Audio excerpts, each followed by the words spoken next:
Qu'est-ce qu'une gamme en musique? Comment jouer une gamme à la guitare? Et quels sont les avantages à pratiquer des gammes? C'est ce qu'on va voir tout de suite.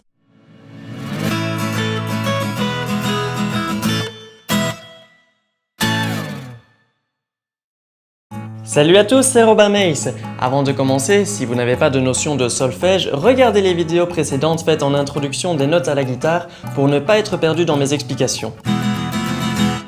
Une gamme est une succession de notes ascendantes ou descendantes. Il existe plusieurs types de gammes. Les plus connus en Occident sont les gammes heptatoniques, c'est-à-dire avec 7 notes différentes, comme Do, Ré, Mi, Fa, Sol, La, Si, et on boucle la gamme par le Do qu'on a cité au début. Il existe aussi par exemple des gammes avec 5 notes différentes. Je parle des gammes pentatoniques. Maintenant que vous savez ce qu'est une gamme, créons-en une avec les notes apprises jusqu'à présent. Nous allons partir de la 3e corde, le Sol, et grimper les notes jusqu'à arriver au Sol aigu situé sur la 3e case de la première corde. Souvenez-vous que les notes situées entre ces deux sols sont La, Si, Do, Ré, Mi et Fa. Nous jouerons donc Sol, La, Si, Do, Ré, Mi, Fa, Sol. Allons-y! Jouez le Sol 3e corde. Posez le 2e doigt sur la 2e case de la même corde pour obtenir un La.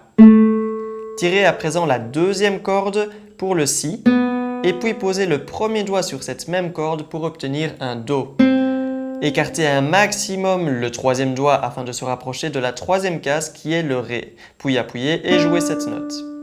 Tirez maintenant la 1re corde pour jouer un Mi et reproduisez les mêmes mouvements des doigts de la main gauche sur la 1re corde, c'est-à-dire obtenir un Fa sur la 1re case et enfin le Sol sur la 3e case. Une fois arrivé sur le Sol aigu, faites le chemin inverse. N'oubliez pas d'alterner index et majeur. Voici la gamme au complet en aller-retour.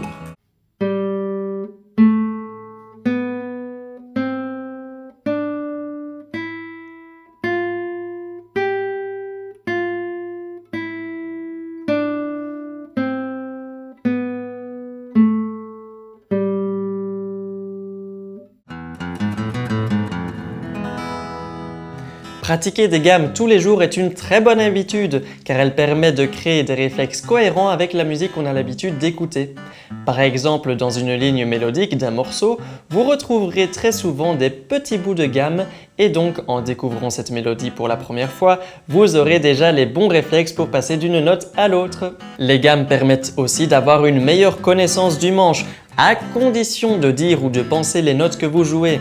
Ainsi, votre cerveau pourra associer le nom de la note à l'endroit sur le manche, le mouvement exécuté et la hauteur du son résultante. De plus, si vous connaissez bien une gamme, il ne vous sera pas difficile de l'exécuter et vous pourrez donc vous focaliser sur différents problèmes techniques comme la précision à la main gauche, la qualité du son à la main droite, la régularité des notes, le legato, le staccato, etc. Vous pouvez aussi simplement essayer de vous dépasser en jouant de plus en plus vite la gamme jusqu'à devenir un virtuose. Amusez-vous aussi, au lieu de répéter inlassablement les mêmes gammes de la même manière, faites quelques variations. Au lieu d'utiliser index majeur à la main droite, changez pour majeur annulaire. Jouez par exemple 2 fois, 3 fois ou 4 fois chaque note. Changez de dynamique en jouant parfois tout bas et ensuite très fort. Bref, faites attention de ne pas tomber dans la monotonie et la facilité.